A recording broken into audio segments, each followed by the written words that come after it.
responsive reading and respond with a bold print. It's either in your bulletin or up on the screen. Jesus brought healing and love to all people. But they really didn't understand him. They wanted healing, but not necessarily a change in their lives. Jesus brought us transforming compassion. Lord Jesus, keep our minds and our spirits open to your life-changing words. Amen. I invite you now to stand as you are able for our gathering song, Surely the Presence of the Lord. Please stand.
The love of God is always offered to us, freely, joyfully, and for all eternity. Rejoice, dear friends, because this is the good news of our Lord. Amen.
Do we have children that would like to come forward?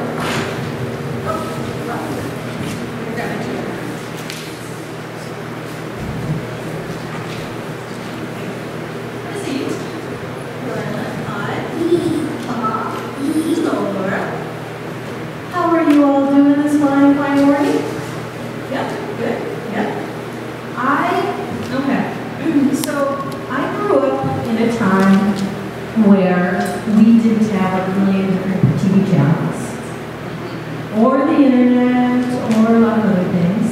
So when we were kids, what we did have was Saturday morning cartoons, and we only could watch cartoons on Saturday morning. Thank you. That's what I'm so thank you that you both feel sorry for me. Pain and suffering every week. So, also on Saturday mornings, that's when parents wanted to get things done. And, I know, exactly. And so, now this may or may not have happened to me, but there was a child at one point who was just settling into watching their favorite cartoons, which is not easy if you have multiple kids in your family, right? Because everybody has different favorites. Anyway, Mom came in and said, I need to run some errands and you need to come with me. I know. Eyes rolled to the back of my head. That's what happened. Oh, or that child said, sorry. So you can imagine that I was probably not too happy. And I was probably not the most pleasant child to be around, right? And so my mom said to me, quit being a knocker. I'm like, what in the world is a knocker? Well, you know what this is? A hammer. And there's two parts to a hammer. We have this part, which does what? Hammers and nails. Okay, it knocks those nails right into wood or whatever. And you have this part. Do you know what that's called? It's called the claw. And you know what it does? It takes out. So basically, hammers are knockers and pullers. And so I needed to learn the lesson of being a puller. Because knockers knock people down. They're irritating and they're not very fun to be around. But when you're a puller, what you're doing is you're pulling people up, you're boosting people up, you're supporting them.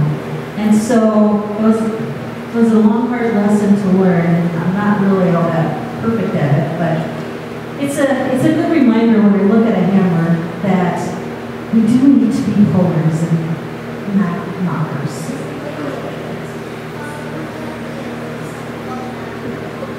That's right. When somebody falls down, you pick them right up. Exactly. All right, let's say a little prayer, okay? Gracious God, you are so good. You, all the time, you pull people up when we're down. Help us to be more like you. Amen. Thanks.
Your house and your kingdom will endure forever for me.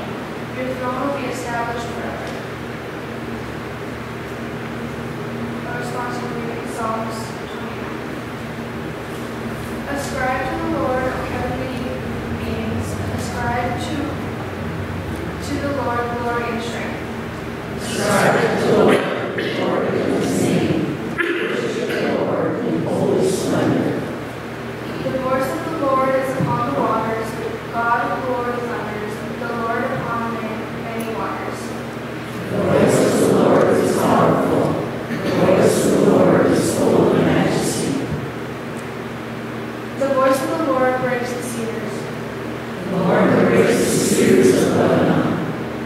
He makes Lebanon to skip like a calf, and Syrian like a young wild ox. The voice of the Lord flashes forth flames of fire. The voice of the Lord shakes the wilderness. The Lord shakes the wilderness of Kadesh.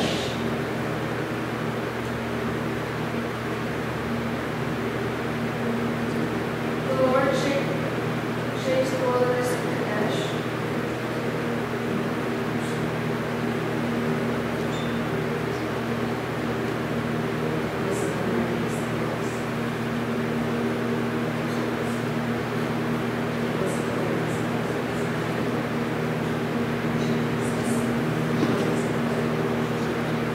And in his temple all cry glory.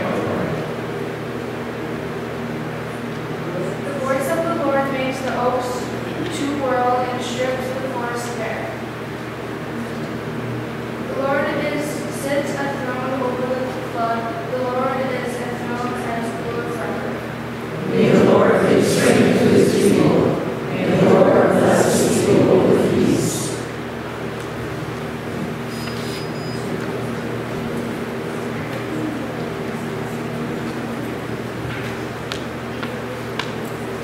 Please join me in the Apostles' Creed. The words are up on the screen.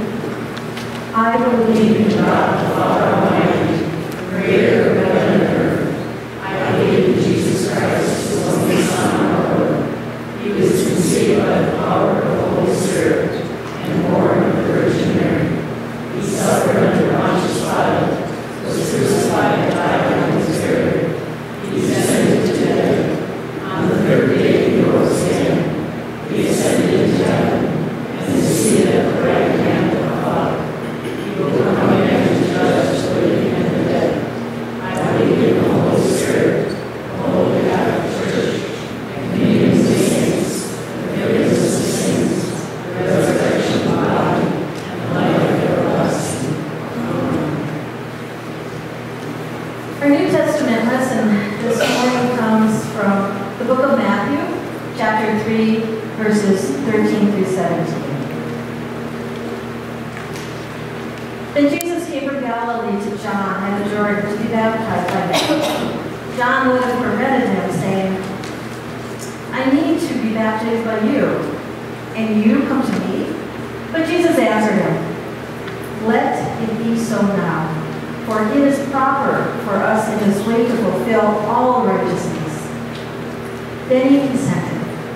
And when Jesus had been baptized, just as he came up from the water, suddenly the heavens were opened to him, and he saw the Spirit of God descending like a dove and alighting on him. And a voice from the heavens said, This is my Son, the beloved, with whom I am well pleased.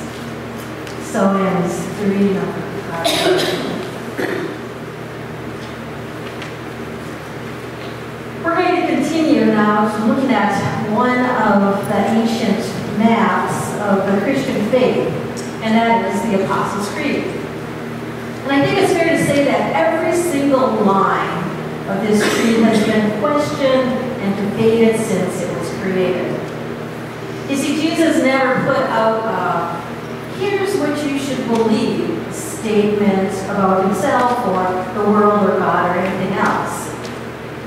What Jesus did do, though, was to live a life. He taught in metaphors and parables, and he told his disciples that they ought to pay attention. It's been the church throughout history that has come to some sort of a common understanding of what Jesus' life meant. And it was religious scholars who wrote those beliefs and those creeds and doctrines that are taught to those of us who then come to the Christian faith. So to keep up with the metaphor of the ancient church, the area where we move to now in the Apostles' Creed might be labeled Hear there be dragons. The first line of the Apostles' Creed, which is, I believe in God, the Father Almighty, creator of heaven and earth, and it's not really all that controversial. And it actually unites us with at least two other major religions, that of Judaism and Islam. But as soon as we move on to that second line, which is, and in Jesus Christ, his only Son, our Lord, well, that's when we begin to move into territory of what sets us apart as Christians.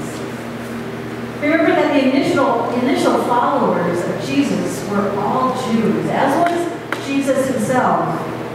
And as disciples of Jesus began to define who they really believed Jesus to be, well, there was no longer room for them within Judaism. And that's where the faith of the Jews and the faith of the Christians pulled apart.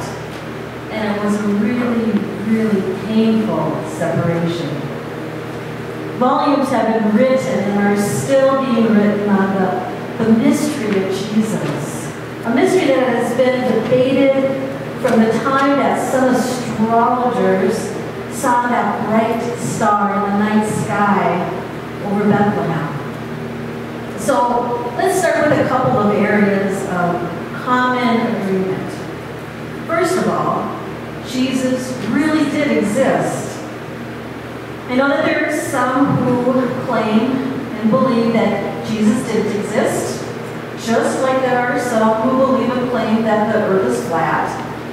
But those folks are not given a serious place at the discussion table, so we'll just leave that out.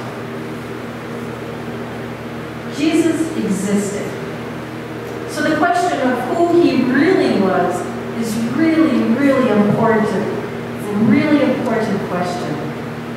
Secondly, we recognize that Jesus had an earth-shattering impact on the world. Just think about it. The calendar of today's civilized world is oriented around the birth of Jesus. Jesus was not born to power or influence, as was the Buddha.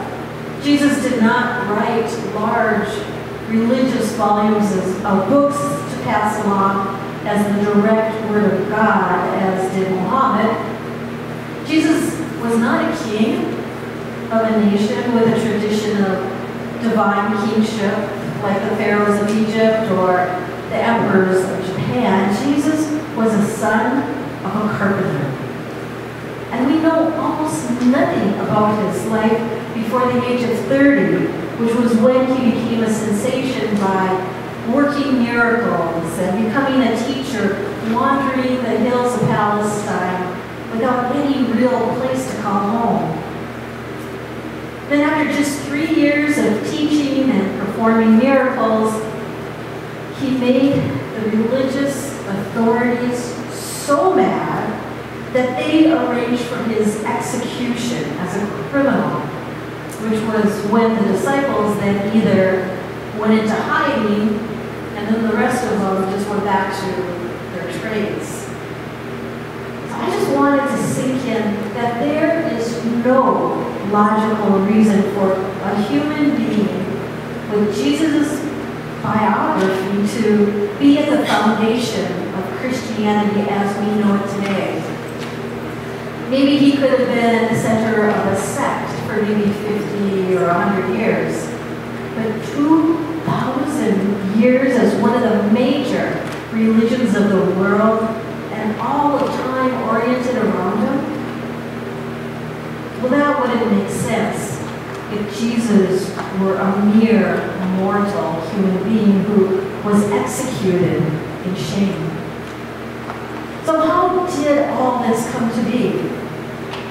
Well, first, our belief is that Jesus was the Messiah, that the Jews had been expecting according to their teachings. Christ is the Greek translation of the Hebrew word Messiah, both of which mean in English, the anointed one.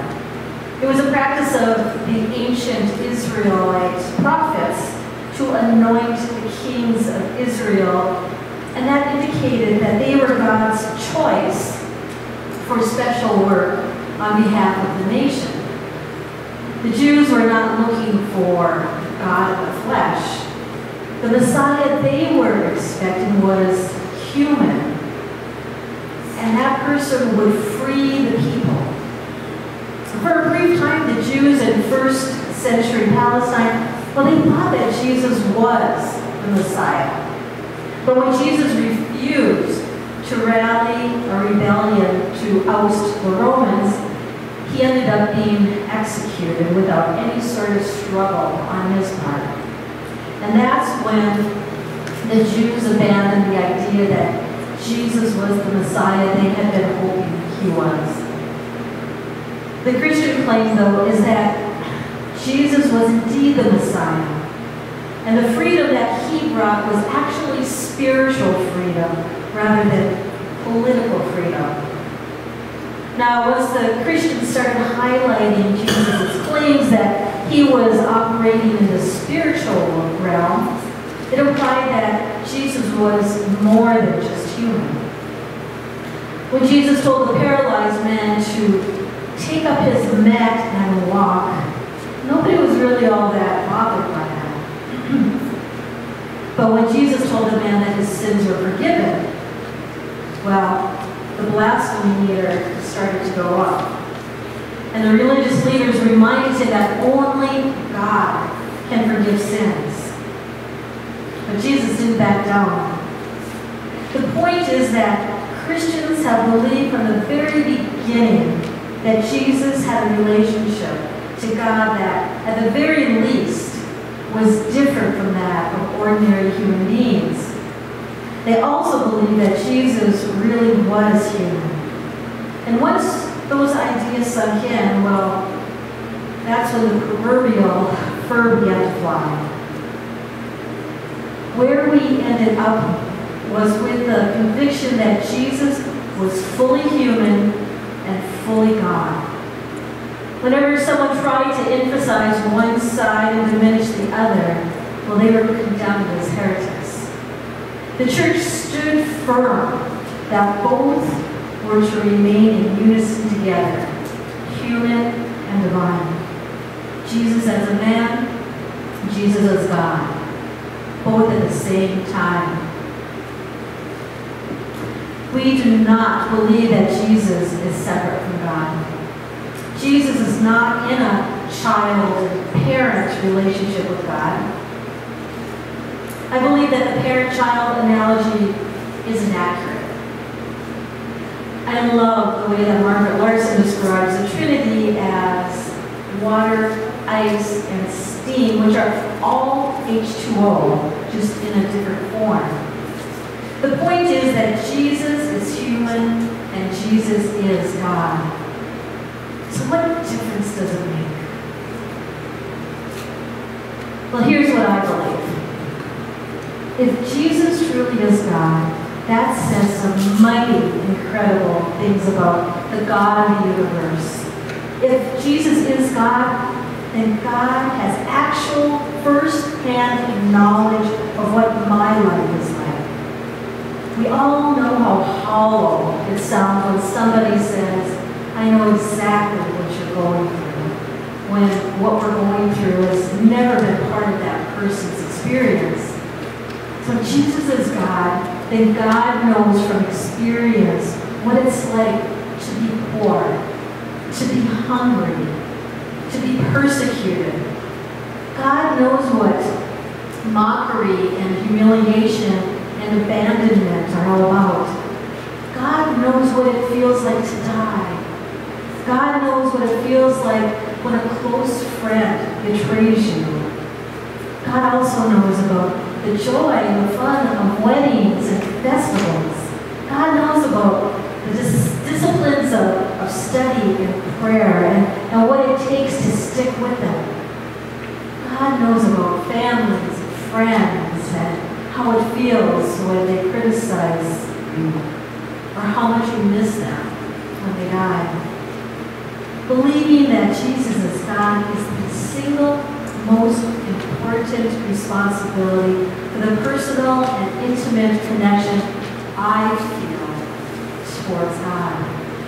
God doesn't just relate to me from some high and almighty position. God knows what it's like to be on the ground where I live. God, Jesus as God, turns my love and admiration toward God, which all through Jesus' ministry was exactly what he was trying to do.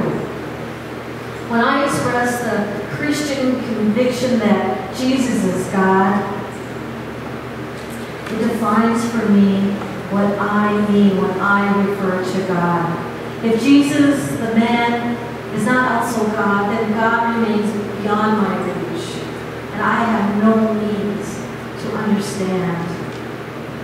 God in Jesus, for me at least, is a clear and more comprehensive picture of the nature of God. Because we human beings are a bit thick-headed, and we don't quite get the gist. And I can just imagine each time we humans mess up royally, God says, don't make me have to come down there.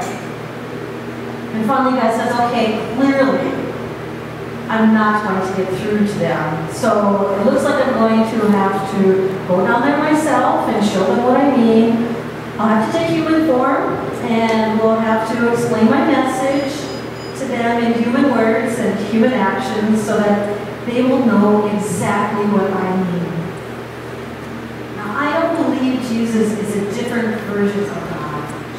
For me, the revelation of God in Jesus is much easier to grasp because it comes in a form and a language I can relate to. My own way of thinking of it is this. If we indeed serve a God who is so insanely in love with human mortals that God would show up here on earth and would endure the kind of life that Jesus did in order to bring us into a relationship, then God will stop short of absolutely nothing to bring everybody into the fold. And if we refuse to go, well, that's our own business. Even in eternal matters, God will not violate our free will. If Jesus is just a great teacher and mighty prophet, well, then we're all lost because God is far from us. And who knows whether what we do will be acceptable in God's sight. But if Jesus is God, then God goes out to eat dinner with precisely those people who think that God would never, ever, ever have anything to do with them. Jesus is God, there's hope that God will communicate with me in a way that I can understand and will forgive me when I royally blow it. If Jesus is not God, then statements like, I am the way, the truth, and the life, and no one comes to the Father but by me. Well, that makes Jesus a blasphemer and that his followers are idolaters. If Jesus is God, however, he's making absolutely perfect sense in saying what had already been revealed in the Torah and in creation, that God is the way, that God is the truth, and that God is the life, and that the way to understanding God is as a loving parent who will do absolutely anything for their children. And that comes through when we recognize what God did in Jesus. By believing that Jesus is God, I can engage and explore my faith without fear of being condemned if I get it wrong, if I miss the mark. I can live my life proactively without fear that I'm making the wrong choice. And by making the wrong choice will put me in a place that God cannot reach me. I can accept the variety of ways that The God of love has been revealed in different times and in different places. And I can finish the day in gratitude that the God to whom I am praying knows from firsthand experience the joys and the sorrows that have filled my last 24 hours. To that God, to that Lord, I gladly give my allegiance and my love. Amen.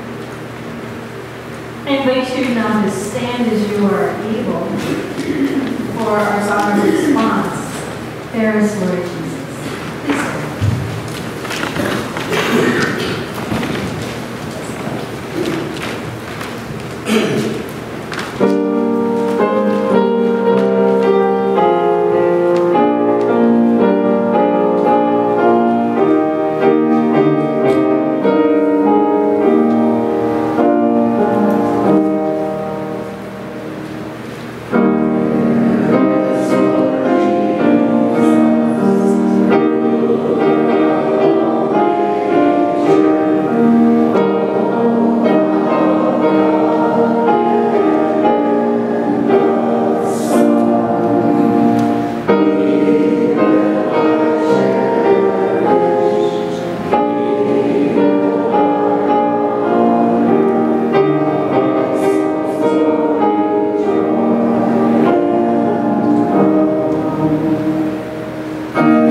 Please stand.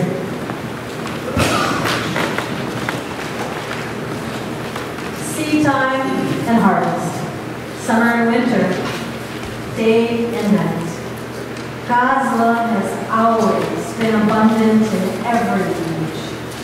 We're grateful to a generous and loving God for every sign of new life. Let us gather our gifts together now and offer them to God in gratitude and praise. The ushers will now wait on us for this morning's offering. Thank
join me in the opening prayer.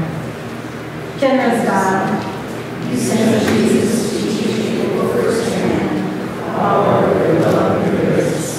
You call us to be mindful and vigilant of the extraordinary miracles that you continue to work in our lives today.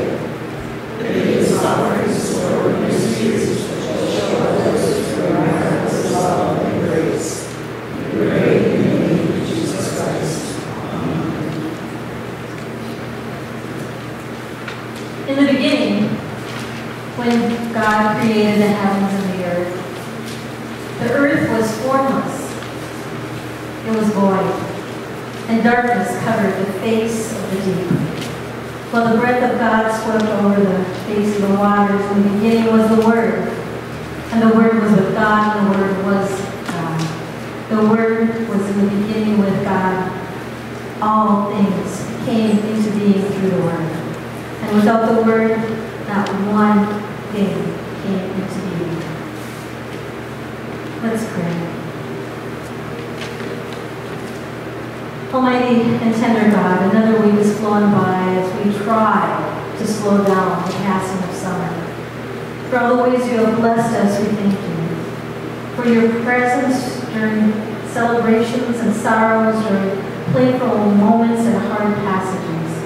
For the wonders of your creation, for the spectacle of storms, for the hazy pretzels, pastels of dawn and evening skies, for fragrant, bright bounty of gardens and farmers' markets, for the miracle of new lives and the insights of aging, for the holiness of breath and heartbeat, for the gifts of the fresh and the familiar, we are grateful. Touch and teach and transform us, dear God, that we may be ever more open to your presence in all our encounters. Open to the opportunities, the words, the healing to be offered or to be received. Open to new concepts, deeper commitments, to hard questions and to faithful responses. Along with our gratitude and good intentions, compassionate Lord, we bring before you as well concerns that weigh heavy on our hearts. Anxiety as we contemplate changing patterns or empty spaces, pain as choices and endings confront us. And we remember before you this morning those of this community and those of the wider circle of the family of your children for whom the day is hard. We remember those who are lonely or ill, those struggling with grief in the shadows of despair, the hungry, the hurting, and those facing special challenges in the week ahead. We are mindful of communities still hoping to recover from disasters, and we pray for all near and far who live in fear, those caught in conflict, in the chaos of violence, and the destruction of struggles. Because hatred is the dark underbelly, which we have all seen too much of too often, and most recently this weekend with 2 more mass murder shootings. Hatred drives us apart and away from God and from one another. Hatred led Jesus to the cross. Hatred comes to steal and kill and destroy, but we hope in the fact that hatred led Jesus to death, but love overcame. We believe in resurrection hope, not easy hope or fix the world overnight hope, but hope through blood, sweat, and tears that leads to new life. And it's time for us to get to work. We pray for all those who lead and decide in perilous balances of power and policy where so much of life and future are at stake. We pray in the name of Jesus, the one who invites us to grow in love and service, our hope and our help. And as he taught us, we call upon you, saying, Our Father, who art in heaven, hallowed be thy name. Thy kingdom come, thy will be done, on earth as it is in heaven. Give us this day our daily bread, and forgive us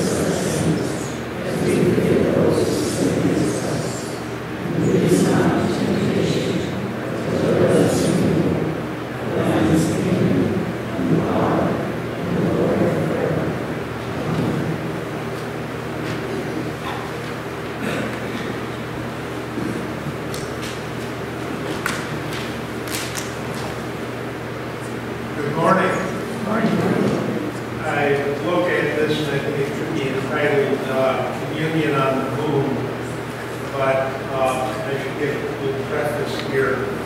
On July 16th, 1969, Apollo 11 lifted off from Cape Kennedy, Florida. The following day, the 17th of July, I got drafted into the Army. I was sent to Fort Bragg for in-processing, getting my uniforms and all of that stuff. On the 20th of July, man first set foot on the moon. I was at Fort Bragg at that time, and the commander there felt that this was something important enough that I think he ordered everybody will watch this. So I remember watching a 12-inch portable black and white TV. 100 other people sitting outside of the barracks on a reasonably nice night in July. So I'm one of, I guess, a billion plus people who actually witnessed the first step of the moon. Other thing that I found interesting about that moon landing many years later, 50 years ago when American astronaut Buzz Aldrin, a devoted Christian, made the historic landing on the moon, the first thing he did was to give thanks to God. Aldrin, seated next to Neil Armstrong, became the first person to celebrate the religious sacrament on a heavenly body outside of the earth. The ordained Presbyterian elder chose Holy Communion because his pastor at Webster Presbyterian Church, Pastor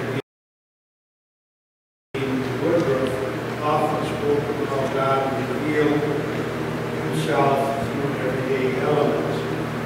I wondered, he thought, if it might be possible to take communion on the moon, symbolizing the thought that God was revealing himself there too, as man reached out into the universe. There are many of us that not yet in the NASA program who do trust that what we are doing is part of God's eternal plan for man.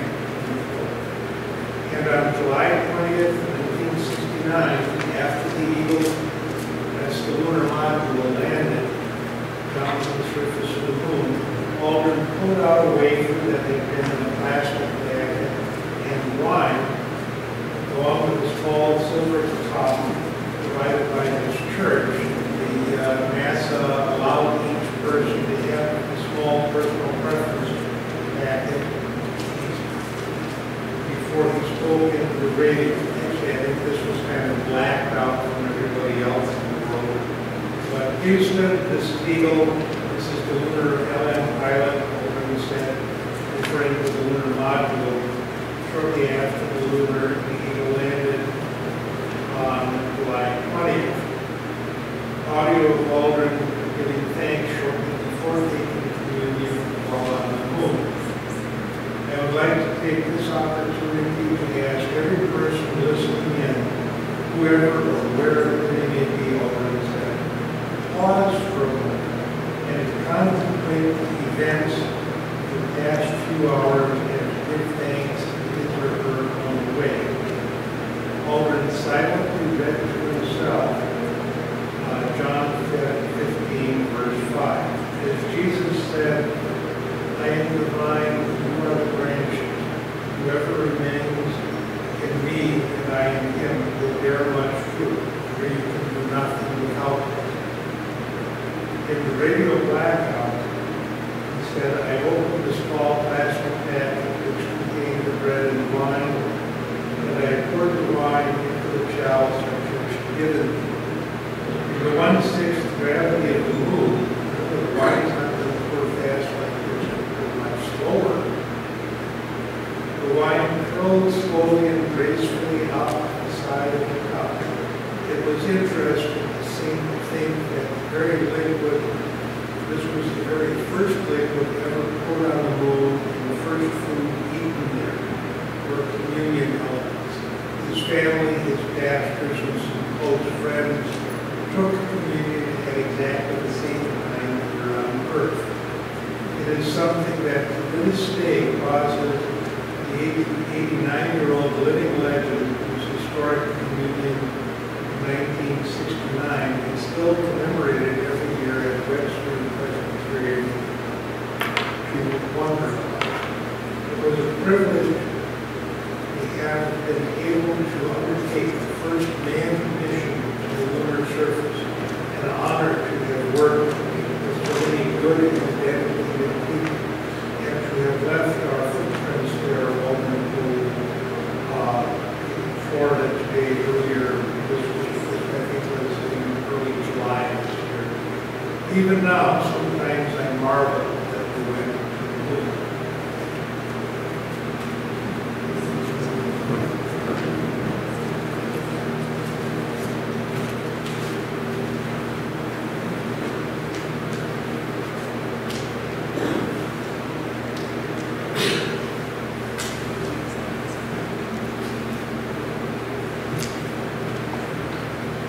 We remember on the night of Jesus' betrayal that Jesus took the bread.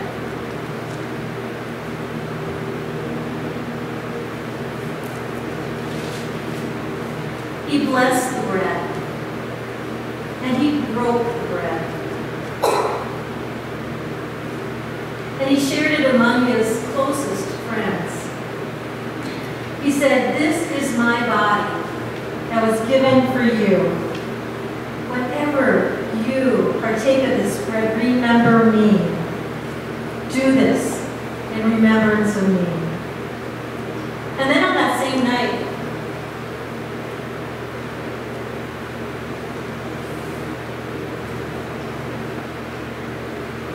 he took the wine, and in much the same way, he poured the wine into the cup.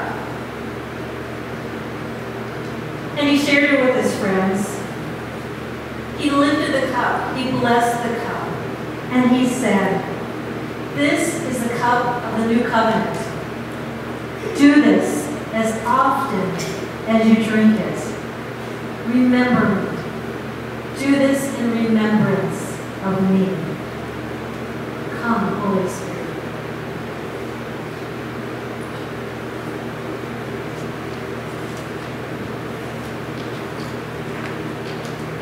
This communion table is not a United Church of Two Harbors table. It's not a United Methodist table. It's not a Presbyterian table. It's a table that is open for all. Everyone is invited to Christ's table to break the bread, to eat the bread, to dunk the bread in the wine, which is grape juice, and to remember that Christ died for our sins. We have gluten-free wafers if you would like. And like I said, the chalice is full of grape juice, it's unfermented, and all are invited. I ask now communion helpers to come.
The ushers will lead you forward.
moment, this meal, these people, we give ourselves to you.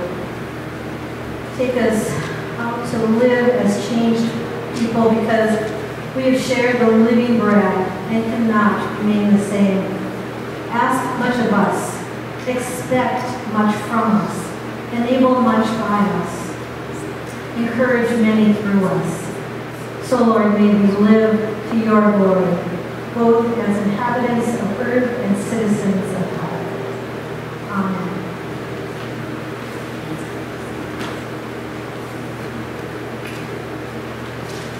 As far as announcements go today, I know that we have a simple supper this Thursday, which is going to be amazing.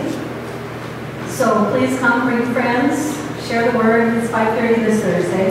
Are there any other announcements that you know? Okay, Al, over here. You talk a little bit about the mission dinner in a couple weeks. Yep, the mission dinner. It's coming up so fast. Okay, so I don't know if you all know, but the United Church of Two Harbors will be commissioning almost 20 people to go on a mission experience to Costa Rica in January. And so we are trying to do some fundraising to help some people go. We have six students that are going, and we would really like to help out as much as we can to be able to send those students on this mission experience. So our first fundraiser is going to be Sunday, August 18th, just a couple weeks away.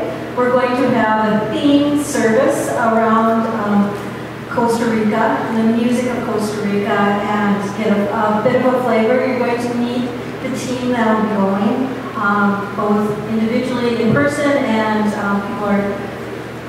they will be sending in some videos because there are some that are outside the community. And then after the service, we are going to have an amazing Costa Rican meal.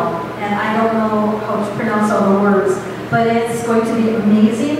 And so we are asking for a goodwill donation of $10 for the meal, but it is so very much worth it. So please come on the 18th for this mission experience.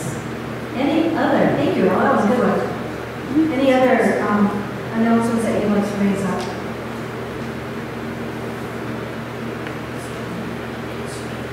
If not, may Jesus go with you as we leave this building, as we witness the miracles that Jesus continues to provide for us even today. Go, be blessed, and be a blessing. Please stand as you are able for our sending song, Send Forth by God's Blessing. Please stand.